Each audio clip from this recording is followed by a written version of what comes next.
수험생 여러분 안녕하십니까? 부동산학 개론의 김하선입니다. 자, 이번 시간도 배웠던 내용 간략하게 정리하도록 하겠습니다. 자, 1번 볼게요.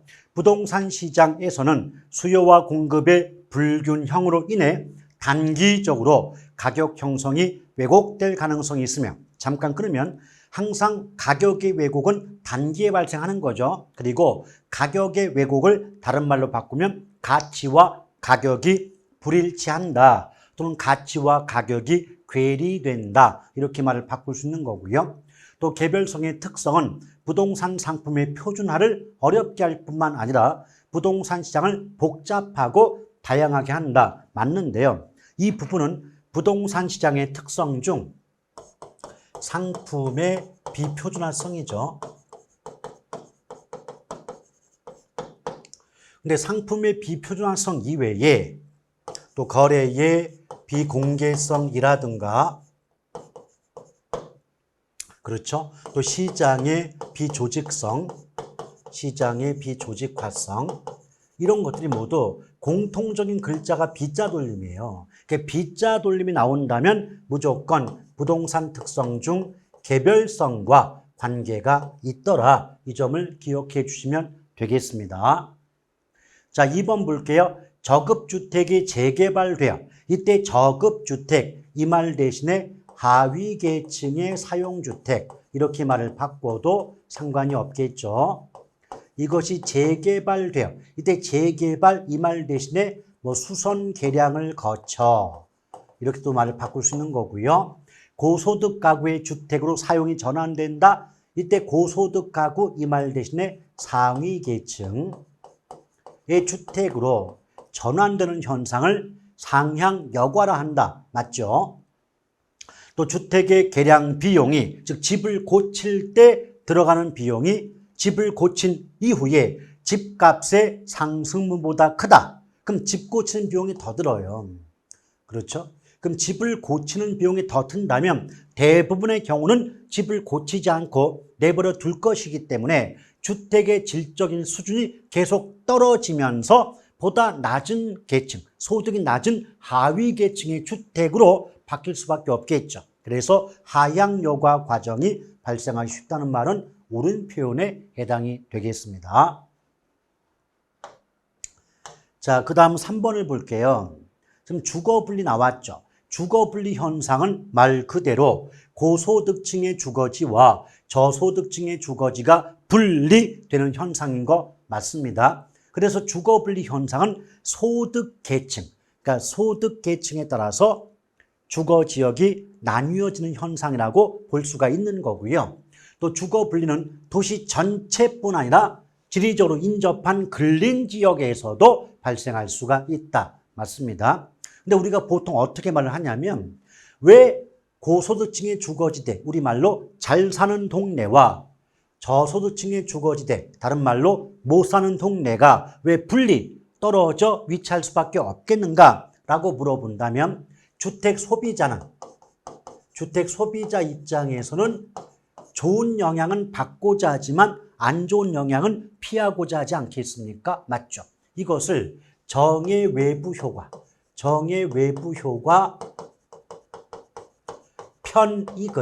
편익은 추구하려 하며 부의 외부 효과,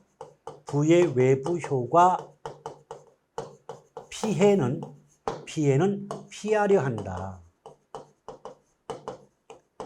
이런 과정 속에서 잘 사는 동네와 그렇지 못한 동네가 분리되는 현상이 나타나고 있다는 거예요. 자, 4번 볼게요. 고소득층과 주거지역과 인접한 저소득층 주택. 자, 잘 사는 동네와 가까이 위치한 저소득층 주택은 잘 사는 동네에 좋은 영향을 받을 수밖에 없겠죠. 그럼 좋은 영향 받으니까 당연히 정의 외부 효과가 발생할 것이고, 그 결과 원래 그 주택의 값어치보다 비싼 값에 거래될 확률이 높아집니다. 그래서 할증 거래된다, 할증료가 붙어 거래된다, 이렇게 말할 수 있겠죠.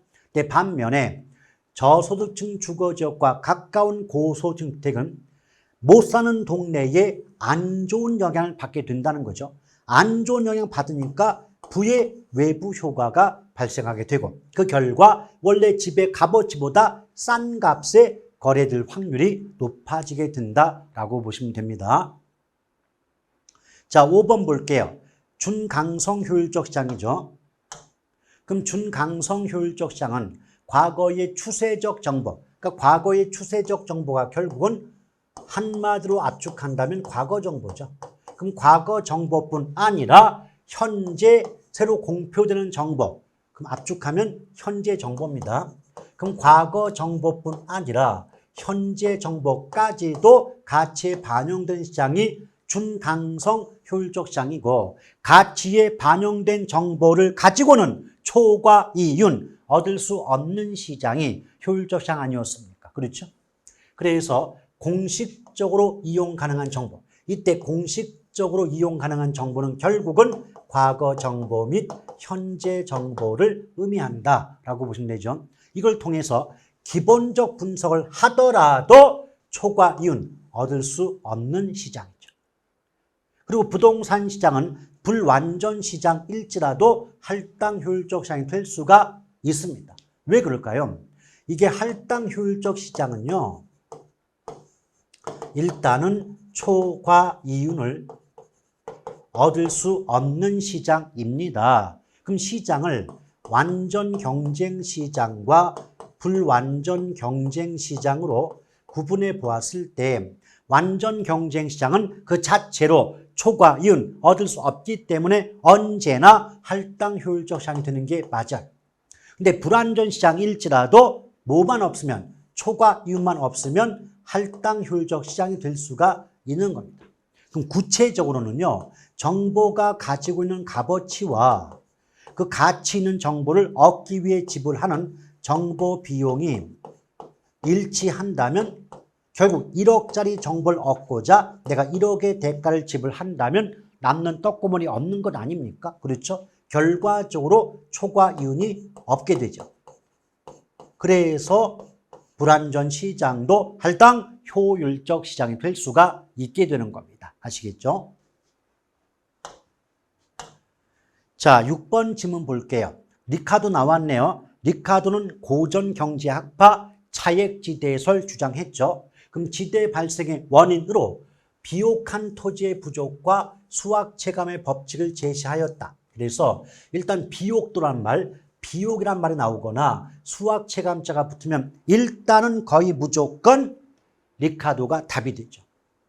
또한 조방적 한계의 토지, 원래 조방이란 말은 집약도가 낮다는 얘기인데 뒤에 한계가 붙었으니까 이 조방적 한계의 토지를 우리말로 바꾸면 이게 한계지예요.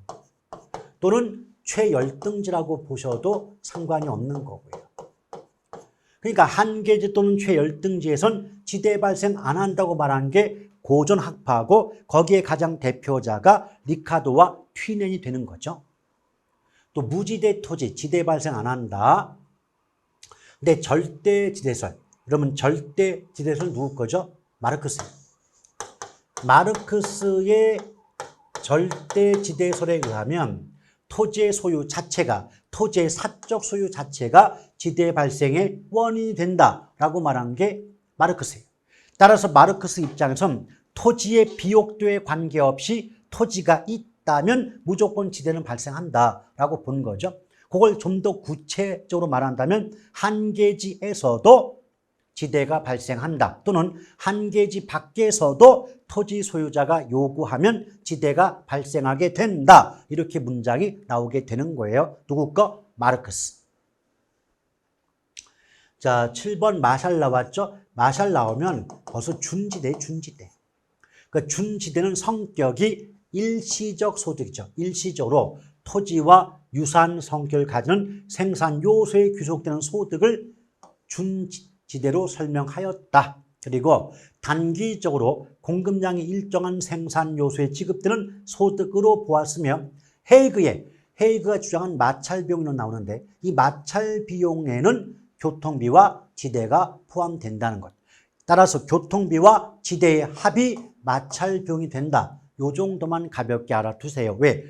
얘를 답으로 한 적은 한 번도 없지만 이 내용 자체가 빈출 지문이다 보니까 자주 나왔던 문장은 맞아요.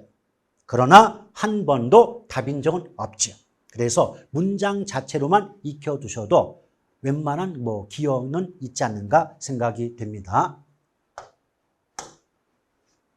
자, 8번 볼게요. 버젯 나왔네요. 버젯은 도시의 공간구조 형성을, 그렇죠, 침입, 경쟁, 천의, 이 말 나오면 벌써 버젯의 동심원 이론이 답이 되는 거고요. 또 동심원 이론에 따르면 중심 업무지구와 저소득층 주거지대 사이에 점유지대가 위치한다. 맞죠? 일단 동심원 이론상 순서를 보게 되면 중전, 저는 고통스러워요. 이거죠. 그럼 맨 처음에 중심 업무지구 전이지대. 이 전이지대가 다른 말로 천이지대 또는 점이지대라고도 하는 거예요. 그 다음이 저소득층, 고소득층, 통근자 주거지대로 구분이 되죠.